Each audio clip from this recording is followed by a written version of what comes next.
Hey, how's it going? I'm Jay from Reaperselectronics. Today I have some tips and tricks to help your PlayStation 5, last longer and not have so many issues with it. There's a lot of issues with them. There's power issues, HDMI port issues. There's overheating problems. So we're just going to go over a couple of those. The first thing that we're going to start with is how you should lay your console down, not so much stand it up. So you don't want to stand it up vertically. And the reason for that is the liquid metal that's inside of it tends to sink to the bottom because the motherboard is standing up sideways. And so the liquid metal used to cool down the system sinks to the bottom, and it creates metal to metal contact from the APU and the heatsink.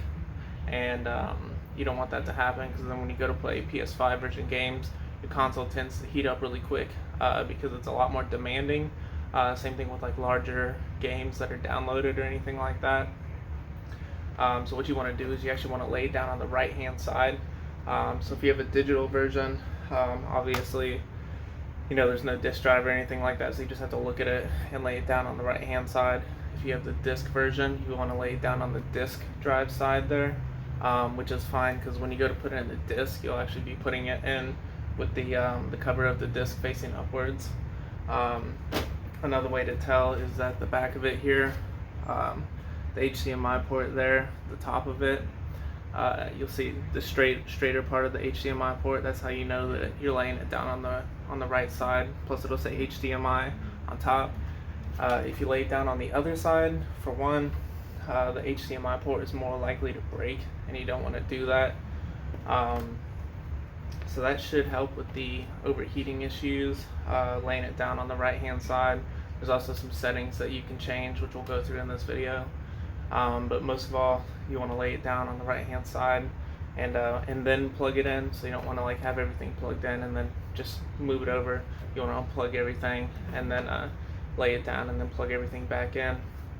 Another useful tip for the PS5 is try to keep it like everything around it clear. You don't want junk around it. You don't want it around bugs, because bugs do destroy these consoles, and it's a pretty big mess. And most of the time it's cockroaches. And what cockroaches do is their like urine and all of that stuff that they excrete, it tends to eat away at the solder on the motherboard, which will actually cause a disconnect from the components to the motherboard, so it can cause issues that way. So for the overheating issue, laying it down on the right hand side and keeping it clear from everything is a really helpful thing. Now we're going to go ahead and talk about power issues. So the power issues on the PlayStation 5, like let's say you have it plugged into a surge protector, okay? They always say like surge protectors are supposed to help. Now when it comes to game consoles, if you use a surge protector, what I've noticed as a repair shop is 9 out of 10 consoles that come in die because they were plugged into a surge protector. So I recommend plugging it straight into a wall. A lot of people who have their PlayStation 5 plugged into a wall, it's less likely to have power issues. And if it does have power issues, most of the time what it'll do is it'll actually just destroy the power supply, which is a lot easier fix and a lot cheaper fix than if you're using a surge protector for some reason. When you're using a surge protector and the power goes out or something like that, or power gets tripped, it'll actually shoot through the power supply and go straight to the motherboard, and it'll fry something on the motherboard. I've seen that a lot.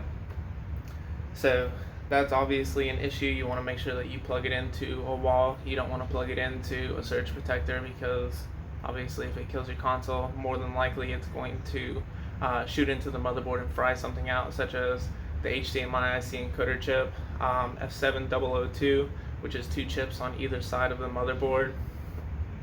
And then there's a couple other things that I've noticed that have been shorted out on the motherboards, but those are some of the most common ones that I've seen. And unlike the PS4 and like older consoles, if the HDMI IC encoder chip on the PS5 does short out, it does have the chance to cause the console to not turn on at all. So it also causes power issues, even though it's just a display. It just sends out the display to the HDMI port, which transfers it to your TV. But that is like one of the biggest issues with the power for the PlayStation 5, So just make sure you plug it into a wall instead of a surge protector. And another thing that I want to talk about is obviously the HDMI port. So like I said earlier, if you lay it down on its side, the HDMI port on the right hand side, the HDMI port is going to be sitting basically upright on the motherboard, so now you have a better stance on it. And the reason for that is obviously if it's standing up, it's easy to pull down or turn your PlayStation. Like if you turn it or anything like that, then what will happen is it'll either lift up on the HDMI port or it'll push down on it, which will disconnect it from the motherboard completely. Another thing is if you're standing it up and the HDMI cord is actually just sitting in there, and I've actually seen this where somebody has never touched it after they first plugged it in. Over time, the HDMI cord just pulls down and eventually just ruins the port. So that's the most common things of the HDMI port issues. But another thing is that I always tell my customers whenever they come in, let me find so this is actually a PS5 HDMI port here. So when you go to plug it in, you'll notice the depth of this port here versus the actual HDMI cord itself. So what I'm going to show you here is that the actual HDMI cord is longer than the insert on the port here. So whenever you go to plug this in, what a lot of people do and what your mind tells you to do is plug it in flush to the console to where it's completely flush against the console on the back.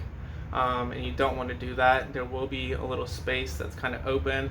I don't know if you can see on here. Let me see if I can see it. But there is, see those markings right there? That's about as far as it should be plugged in, which is to right here. So there would be still a little bit of silver showing on the back end of the HDMI cable.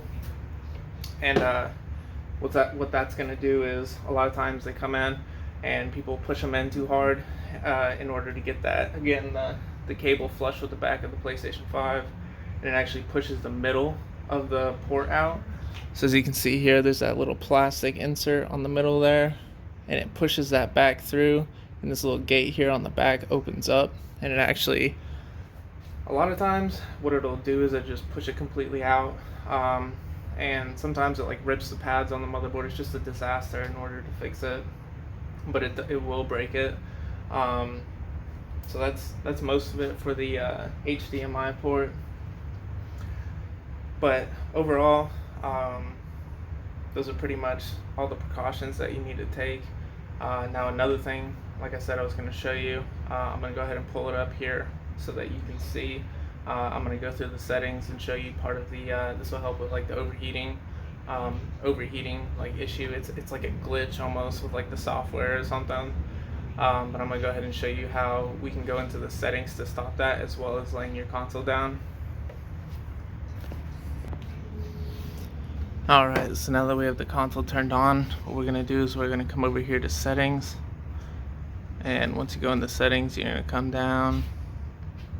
Oh wait, we're going to go to system. And once we go to system, we're going to go to HDMI. And you're going to turn off the enable HDMI device link. And you're going to turn off the enable HDCP. It'll make your screen go black for a second. That's normal. Basically, you will need HDCP if you want to like watch YouTube or anything like that. You can turn it back on. It's not going to cause like an issue immediately or anything like that. You just want to remember to turn it off before you try to play a more demanding game or PS5 version demanding game. Second thing you're going to want to do is come down to power saving. Go to set time until PS5 enters rest mode. And you're going to come in here and put in do not put in rest mode. And so basically it's not going to go into rest mode anymore, which is kind of frustrating. You will have to turn it off so you can't fall asleep watching Netflix or something like that on here. You're going to have to turn it off every time. But whenever rest mode is on, for some reason it like causes the PlayStation 5 to feel like it's allowed to turn off. And so it causes, whenever you try to play like the PS5 game and it's getting to a point to where your console's starting to overheat, it basically tells your console like, hey, you know, it's okay, you can turn off because we have power saving mode. So you want to turn that off so that it doesn't go into rest mode. So you will have to turn your console off every time instead of just letting it go into rest mode. But those are the settings. But also what you want to do is remember to always keep your software updated. So make sure you just come in here and keep that updated constantly, or set auto update on. Alright, to turn on the auto update, once you're in system software right here, you're going to come over and come down to system software update and settings, and this right here should be turned on, and install update files automatically should be turned on. And what that'll do is it'll like prompt you, like whenever you turn on the console, it'll be like update now, or the update needs to start. Don't skip it. Consoles have gotten bricked from that before. That, you know, either like you can get out of safe mode, but you have to do like the offline version of getting it out. Sometimes they've actually been bricked so far as to not turn on at all anymore. So you don't want that to happen, so you want to make sure that you keep it updated constantly. Thanks for watching our video. I hope it helped you out. If you have any questions about PlayStation 5s, any issues with them or anything like that, feel free to leave it down in the comment section, or actually reach out to us. We are reaperselectronics, based out of Charlotte, North Carolina.